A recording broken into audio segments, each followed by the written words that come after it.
You're listening to The Coffee Hour. I'm Andy Bates. I'm Sarah Golseth. We are at the LWML National Convention in Omaha, Nebraska, and we get to sit down with friends from a variety of organizations. Today, we get to meet the new executive director of Lutherans for Life.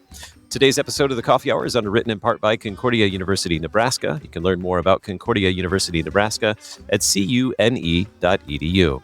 Joining us today, the Reverend Dr. Aric Fenske. He is the executive director of Lutherans for Life. Dr. Fenske, thanks for joining us. Absolutely. It's such a pleasure to be here with you. Thanks for asking me to come and chat with you this morning. Well, and it's nice to meet you. We just read the announcement about your recent appointment and installation, serving Lutherans for Life as a new executive director. So what a privilege that we get to meet you here face-to-face at this convention and have some time to sit down and chat. That's my pleasure. Well, tell us a little bit about your path to Lutherans for Life. You are a pastor. Tell us about what brought you into that path. When did you start thinking about becoming a pastor, and then how that led up to becoming executive director of Lutherans for Life? Sure. Oh, that's a long story. Okay. Oh, good. Yeah. We like stories. Yeah. So to go way back, so I was actually born and raised in the Catholic Church. Mm-hmm. And I remember as a little boy going to Catholic grade school, thinking about being a priest one day. And that kind of faded away as I got into middle school, high school. But then I met my wife, Marie. We got married shortly after high school, and her family were Lutheran. And so I started going to church with them more and more. And one thing led to the next. I joined the Lutheran church. Wasn't real happy with what I was doing work-wise. And so we started thinking about, what could I do? And that's where it all kind of came back around. And so I think it was her pastor, ironically named Pastor Pope, right, who suggested to me that maybe I look into the ministry. So we were talking during one of my classes to join the church, instruction classes, about my past. And he says, Lutheran pastors can be married. I said, oh, perfect. So anyway, one thing led to the next. And so it wasn't long after I joined the Lutheran church. I think it was like 3 years later, I was at the seminary. So Wow. I joined the seminary in 2007. I graduated in 2011. And from there, I went to a very small dual parish up in northwest Wisconsin, very rural. The town that we moved to literally changed the sign the day that we moved into town. It was such a big deal. 276 people, because we brought 5 new people into town. And so I served a dual parish up there for just under 6 years. And then I moved a little further south, still to a dual parish, but we doubled in population to 400 people in town. And I was there in a little town called Bear Creek, Wisconsin for 8 years until coming to Lutherans for Life. What was the name of the town again? Bear Creek. And it's Crick, not Creek. That was the question. Seeking clarification. Yes. Yep. That's amazing. So what prompted continuing education? What made you want to further education? I just loved really going to school. I loved learning. I was kind of weird that way. Join the club. Yeah, so We all love school. Yeah, so after seminary, it was just a few years after that I decided to go back and work on my DMin, Doctor of Ministry. So I was doing that, I want to say about 6 years. I did that, and I just really loved reading, writing. I don't mind that kind of stuff. And I love being on campus. It was a great excuse for me just to go back to Fort Wayne and hang out on campus too. Sure. So I did that. What was the focus of your doctorate of ministry? Homiletics, so focused on preaching. Okay. Yeah. So you like preaching. That's good for a pastor. It is. It's kind of handy to be able to. That's valuable. Yeah.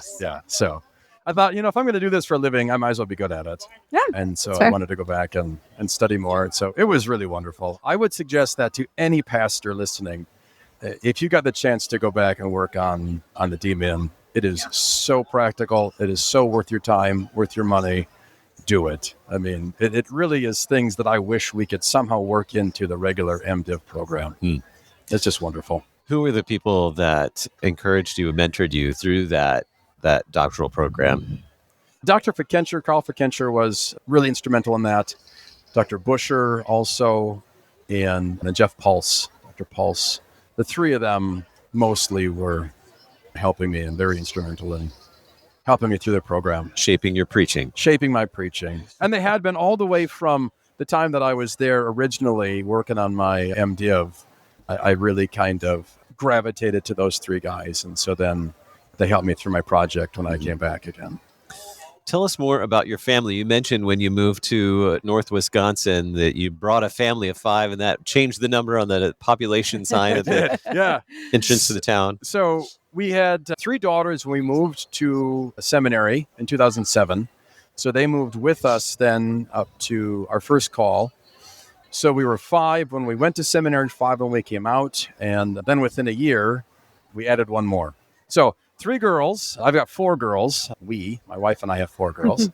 And so, first 3 we had when we went to the seminary. And then I was about maybe a year, was actually just a year after we got out. So one of the classmates of mine from the seminary, he was a year behind me, so 2012, at his ordination, real long story, but it was somebody that his sister-in-law knew, worked with a young woman, very young, I think she was 17 at the time, who got pregnant with her boyfriend, was about to go through college and was considering abortion. So we're at this ordination and she's telling us this story and she goes, okay, so my sister knows this young lady and she convinced her to consider carrying the child into giving it up for adoption. And my wife and I are listening to this story thinking, man, that's a fantastic story. Good for her. That she had the courage to talk to her and, talk her through this. And she goes, no, you don't understand. She goes, we're looking for somebody to adopt this baby. Would you do it? And we're like, wait, what? Not where I thought this conversation was going at all. Very quickly. Yeah. So we said, well, obviously we got to go home and talk about this. And so we got in the car and it was like 5 minutes later, like, there's no way we can do this, right? Whatever it's going to take, we're going to make sure this happens. So we got her number before we left the ordination. And so we called her right up, in the car and we said, yeah, we're in, get us in contact. So she gave us her sister's number, who then gave us birth mother's number. And I want to say it was like a week later. Well, we called her right away, the birth mother. And then, which by the way, it was pretty much the most awkward phone conversation in the history of phone imagine. conversations, right? So it's like, hey, you don't know us, but I heard about you. We'd like to adopt your baby, Yeah. And she was very gracious. And we met the next week at a mall in Rochester. Wow. And so I just kind of described myself to her, or we did, my wife and I did. And so we met outside of like a, I don't know, pretzel place or something at the mall. We talked for like 3 hours. Wow. And then we went through the process from there. And so we walked her through it. We got her in touch with Lutheran Social Services in Minnesota. We worked with them in Wisconsin and kind of went through the process that way. But one of the things that struck out to us the most in the entire thing, as we were talking with this young woman, and her boyfriend was there too, I was under the assumption the entire time that she knew that I was a pastor. And so we talked for about 3 hours, and we'd agreed to go through this. So we helped her, with all the, particulars of how it was going to happen. And she goes, and she was very shy about it at the end. I could tell there was something she wanted to say, but she was having a hard time saying it. She goes, I've got to ask you one thing. We're like, okay. Now I'm going to start to cry. Here it goes. She goes, I just got to ask if you go to church. And I said, well, it just so happens that I'm a pastor, so I go to church pretty regularly. And you could just see the relief on her face. And she goes, oh, that's really good, because I was raised in the church, and it's really important that this baby gets raised in a church. Which was great. Yeah. But, as we're driving home later that afternoon, it really struck me, like, here's a young lady who was raised in the church. Clearly, things have gone astray. Relationships between her and her parents were very strained, which is why she found herself in the situation that she was in. But her faith was still important enough for her to want to pass that on. Mm-hmm.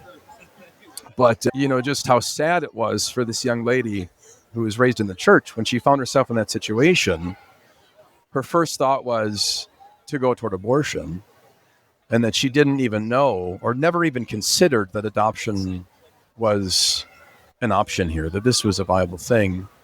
And I just thought, man, what a failure on the part of the church. Right? That number one, I mean, she didn't think she could go back to them and ask for help.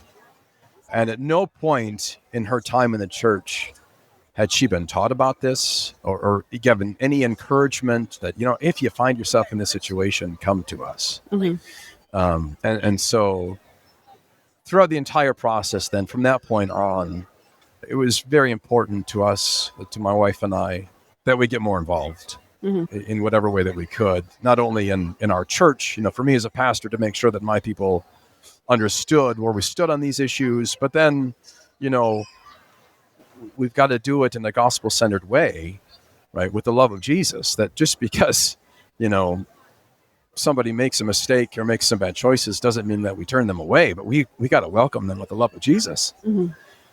So that really changed the way that we thought about these things, and wanted to focus on them a lot more. And we did in the parish, and we got really involved with the local pregnancy resource center up in Ladysmith, Wisconsin, a small town, but they did great things up there. And so we were really involved with them then from essentially 2012 all the way to the time we left in 2017.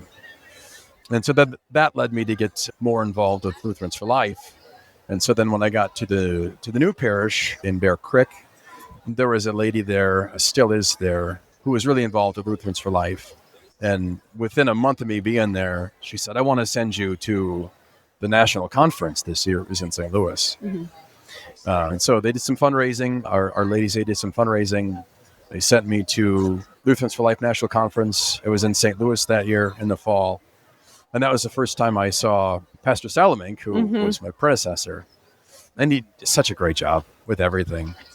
And it was funny because of our involvement with the Pregnancy Resource Center up until that point. I don't know if it was my wife said it to me or I said it to her, but we're watching Pastor Salamanque, and I remember thinking, I could see myself doing that one day. And here you are. And here I am. And here I am. We have more of your story to tell after we take a quick break. We're talking with the Reverend Dr. Aric Fenske, Executive Director of Lutherans for Life at the LWML National Convention in Omaha.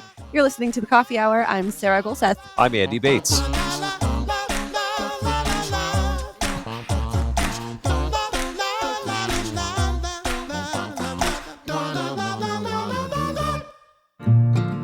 At Concordia University, Nebraska, discover a distinctly Christian community that equips students to live by faith with courage, character, and conviction. Intentionally combining our Christian faith, Lutheran heritage, rigorous academics, and practical real-life experiences, we prepare students to fulfill a higher purpose in their vocations and life. Learn more about Concordia University, Nebraska at our website, cune.edu. That's cune.edu.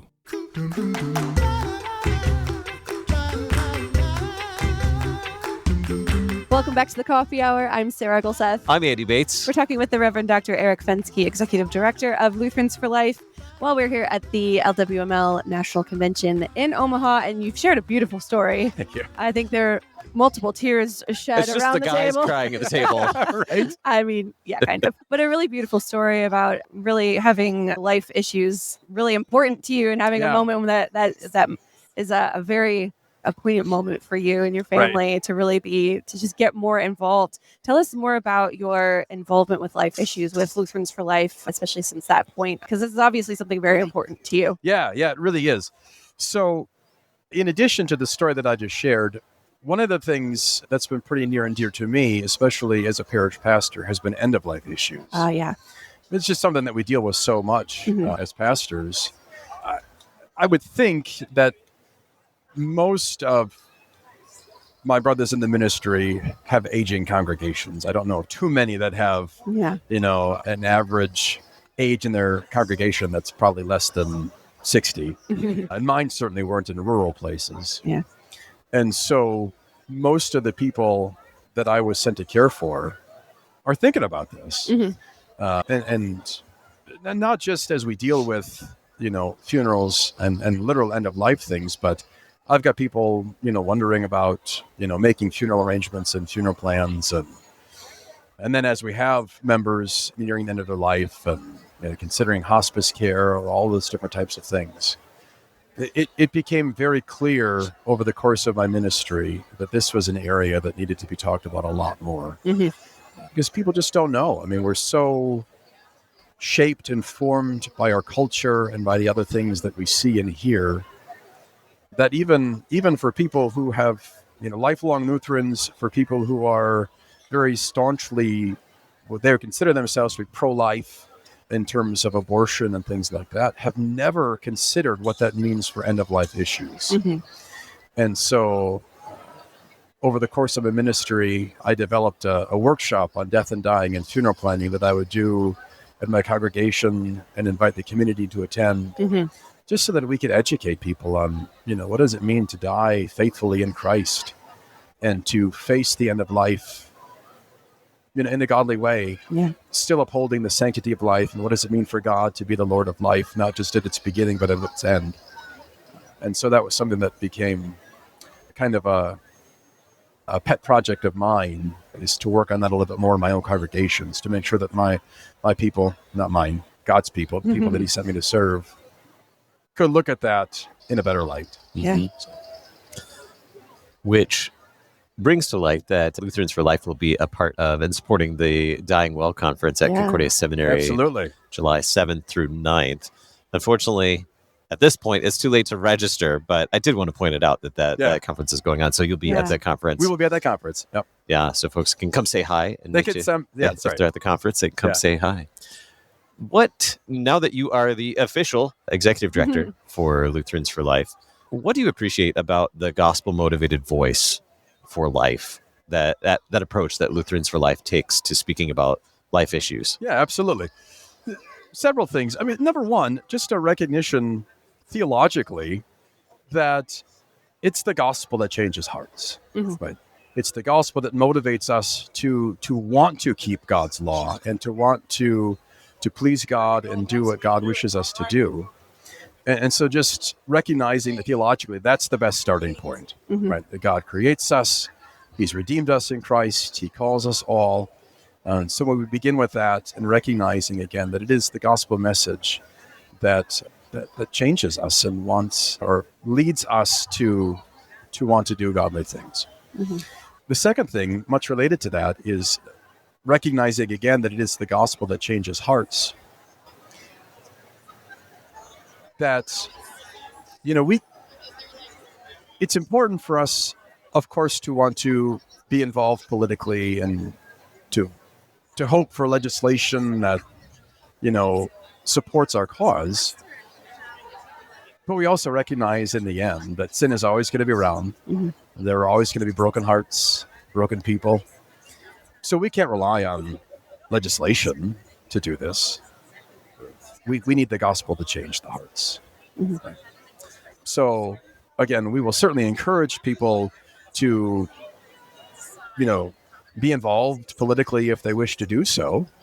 Absolutely, we want that. And we want you to write your legislators and go march, absolutely. And we march too, of course. But again, it's always been an issue, right? And it always will be until Christ returns again. And so recognizing first and foremost that what people need to hear is the gospel. And then in the end, that is what is going to affect real change in people. Absolutely. Yeah. What are you looking forward to? You've got quite the platform now. Yeah. There's a lot happening that's still pretty new for you. Yeah. There's a lot ahead of you. What are you really excited about? What I'm most excited about personally is just being able to go new places, meet new people, and talk about these things, especially with my brother pastors. What's been it's become clear to me over the last several months as I joined this.